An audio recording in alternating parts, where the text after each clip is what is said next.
Tonight, more snow is falling in central Illinois, and it could make for a tricky commute tomorrow morning. We'll tell you what to expect in your 3D Live forecast coming up. Well, I think the man who won the primary for lieutenant governor has a lot of explaining to do.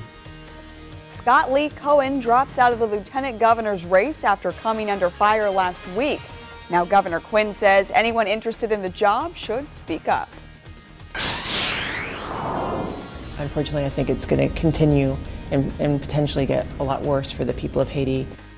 These local volunteers just home from Haiti say the worst of the devastated nation's problems might just be the beginning. There are emotional stories coming up. Taking action for you. This is WMBD 31 News at 6.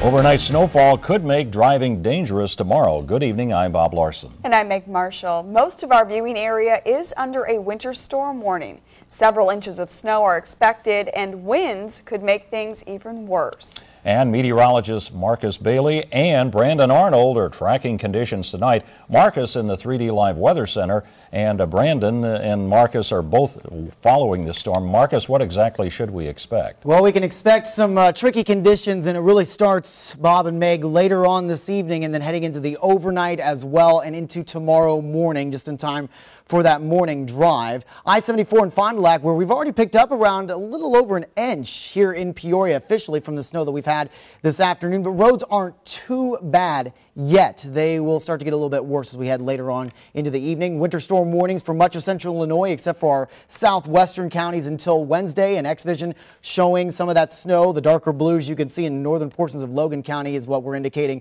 maybe some heavier bands pushing on through. As far as snowfall accumulations go, well, right around 6 to 8 inches is probably going to be very common as we head into late tomorrow night into Wednesday morning, with maybe around 4 inches by daybreak tomorrow morning, which is going to cause a lot of problems on area roadways. Well, meteorologist Brandon Arnold is live in downtown Peoria with more on the city's snow preparations. Brandon, is Peoria prepared? Well, Marcus, as you know, this is not going to be the first significant snowfall that we've seen this winter, so the concern is not, can the city handle this? The concern is, does the city have enough salt and supplies to combat these snowy conditions? Now, the city of Peoria has around 5,000 tons of salt for use, which is about half of their starting amount from earlier this winter. Now, that is more than enough to handle this storm and potentially the rest of the winter. According to city officials, the biggest concern will be making sure roadways stay clear, especially with blowing snow expected for Tuesday. Once the snow comes to somewhat of an end and the blowing continues, that's the thing that we have to address, just like it's snowing again. Now, officials in surrounding cities, including East Peoria and Bloomington, are also saying that they have plenty of salt for this winter's storm, so it sounds like everyone is ready. We'll just have to wait and see what Mother Nature actually brings us tonight and tomorrow. Marcus, back to you. All right, thanks, Brandon. Now, in the event of school closings and cancellation, WMBD has you covered with a brand new feature. You can now sign up to receive a text message when a specific school, church, or business closes. You can get text for just one school or as many as you want. You'll also be able to sign up for breaking news, weather, or sports alerts. You can customize the service to fit your specific needs, and it's all free. To sign up, just go to our website, ciproud.com. Bob? Okay, Marcus, thanks. In other news tonight, the search is on for a new running mate for Governor Quinn. Lieutenant Governor nominee Scott Lee Cohen dropped out of the race last night after reports surfaced about his criminal history and alleged steroid use. Senator Dick Durbin called on Cohen to bow out last week, and Governor Quinn says Cohen made the right move. Illinois is bigger than any elected official, and I think it's important that we move on in Illinois and make sure that our state and the public always comes first. A Democratic committee will vote on a new nominee for lieutenant governor, and the committee's next meeting scheduled for next month, but members could meet sooner. Well, Cohen's exit from the governor's campaign, or the lieutenant governor's campaign, has many asking whether the state of Illinois even needs a lieutenant governor. The position has been vacant for the past year after former Governor Rod Blagojevich was removed from office and replaced by Pat Quinn. WMBD political expert Dr. Griffin Hathaway says that while cutting the position might save money, there are benefits to keeping it. Given the most recent history of Illinois governors, always hasn't been the best track record, and now one actually removed from office, it's probably not a bad idea to have a lieutenant governor, because anytime there's a vacancy, you can have a lieutenant governor step in and, as I said, carry the validity and the imprimatur of the electorate to say, you know what, I was elected too. Dr. Hathaway does recommend changing our current system so that governors and lieutenant governors run on the same ticket as opposed to independently as they do now. A local church is praying for help following a devastating fire.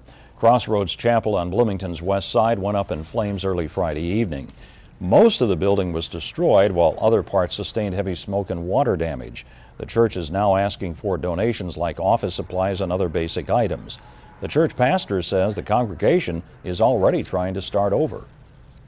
We'll try to put together teams that need to address the various issues that are involved and focus our attention on the ministry and people, which is really what the church is all about. A house near the church also caught fire on Friday and no one was hurt. There's no word yet if the two incidents are connected, but Illinois Fire Marshal's office is investigating. Local volunteers who were with the aftermath of the Haitian earthquake are now home. WMBD TV's Sarah Barwatz caught up with them and has their stories. The faces in these pictures aren't distant strangers. They're Haitian earthquake victims and their Dr. Bill Edwards patients. And they were kind of dazed, kind of like all the energy was taken out of them. Edwards is one of 22 medical volunteers with Friends of the Children of Haiti who volunteered in the country after the quake struck. He recently returned with stories of sadness and survival. There was a 15-day-old baby that had been in the rubble for, I think, 5 or 7 days that they brought in. In total, doctors like Beth Kramer treated 2,300 Haitians, including a mother whose 9-year-old son spent days digging her out of the rubble. His big injuries are actually probably to his heart because he lost his father and he lost his brother. And he saved his mother. He was a very brave little boy. The volunteers say trauma is everywhere. Hundreds of thousands of Haitians are sleeping outside, either because they're homeless or scared to be indoors, especially during aftershocks. Haitian scrub nurses that were working with us actually fled the OR in the middle of the operation because, you know, they were so frightened, you know, that, you know, the building would come down at that point. After more than 30 surgeries, physicians went through most of the clinic's supplies.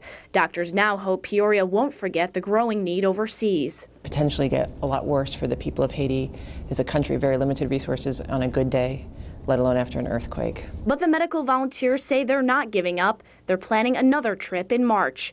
In Peoria, Sarah Barwatz, WMBD 31 News.